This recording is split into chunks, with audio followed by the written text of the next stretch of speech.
സിംബാബ്വെക്കെതിരെ മൂന്നാം T20 മത്സരത്തിൽ 23 റൺസിന് ടീം ഇന്ത്യ ജയിച്ചെങ്കിലും ക്യാപ്റ്റനെതിരെ തിരിഞ്ഞിരിക്കുകയാണ് സോഷ്യൽ മീഡിയയിൽ ഒരു വിഭാഗം. സിംബാബ്വെ താരങ്ങളുടെ ഫീൽഡിംഗ് ഫ്ലോപ്പ് കൊണ്ട് ശ്രദ്ധേയമായ മത്സരത്തിൽ ഇന്ത്യ ടോസ് നേടി ബാറ്റിംഗ് തിരഞ്ഞെടുത്തു.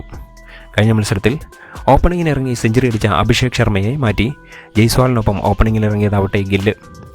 67 റൺസിൻ്റെ ഓപ്പണിംഗ് കൂട്ടുകെട്ട് ഉണ്ടാക്കി ജയ്സ്വാൾ മടങ്ങിയതിനു ശേഷം മൂന്നാമനായാണ് അഭിഷേക് എത്തിയത്.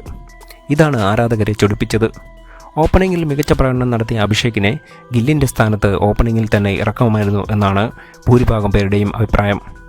ഒരു right and left hand combination ഓപ്പണിങ്ങിനെ ഇറക്കുന്ന ശീലം പണ്ട് മുതലേ ടീം ഇന്ത്യയിൽ അവലംബിച്ചു വന്നിട്ടുള്ളതാണ്. അത് ഇന്നും റിപ്പീറ്റ് ചെയ്തു. പക്ഷേ മൂന്നാമനായി ഇറങ്ങിയ അഭിഷേക് വെറും 10 റൺസ് മാത്രമാണ് നേടിയത്. ഒരുപക്ഷേ അദ്ദേഹത്തെ ഓപ്പണിങ്ങിൽ ഇറക്കിയിരുന്നുവെങ്കിൽ ഇതിലും മികച്ച സ്കോർ നേടാൻ ഇന്ത്യക്ക് സാധിച്ചേനെ.